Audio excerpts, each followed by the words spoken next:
এটা গুৰুত্বপূৰ্ণ খবৰ 427লৈ বৃদ্ধি পাইছে আমি এই মুহূৰ্তত জনাইছো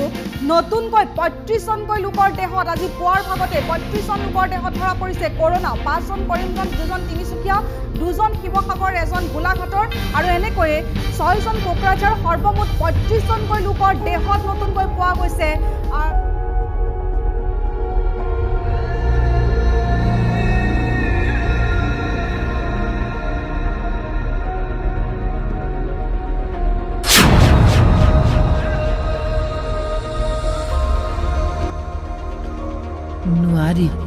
নোৱাৰি আৰু টিভি চাবই নোৱাৰো লাখ লাখ মানুহৰ কি যে আজি আলহী আথানি লাখ লাখ পৰিয়াল আজি নিথৰুৱা হৈছে চিকিৎসালয়ত মৃত্যুৰ সঙ্গে কিমানে যুঁজি আছে এনে অৱস্থাত চিকিৎসকসকল যেন মানৱ যন্ত্ৰ এই যন্ত্ৰ বিকল হ'লেই যেন মানুহৰ নিশ্চিত মৃত্যু লাখ লাখ যুৱকে নিজৰ ঘৰখন এৰি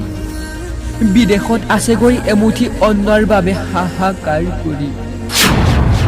চাইকেলেৰে হাজাৰ হাজাৰ কিলোমিটাৰ অতিক্ৰম কৰিছে নিজৰ ঘৰখনলৈ বুলি পুনৰ উভতি আহিছে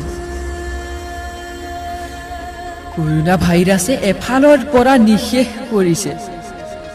ভিতৰতে আবদ্ধ হৈ আজি কৰ্মব্যস্তমান মানৱ জাতিয়ে যাতায়াত ব্যৱসায় বহুদিন বন্ধ হৈ পৰিছে আৰ্থিক দিশত জনগণ স্থবিৰ হৈ পৰিছে এনে মহা সংকটময় অৱস্থাত কোনে দিব সমাধান কৰোনা ভাইৰাছক আজি কোনে কৰিব নিবাৰণ হে কৰোনাময় তুমি এবাৰে চকু মেলি চোৱা নিসহায় মানৱ জাতিৰ প্ৰতি সুদৃষ্টি দিয়া ইমানতে সম্বৰণ কৰা তোমাৰ সংহাৰ মূৰ্তি তোমাৰ চৰণত ধৰি মই কৰিছো কাকুতি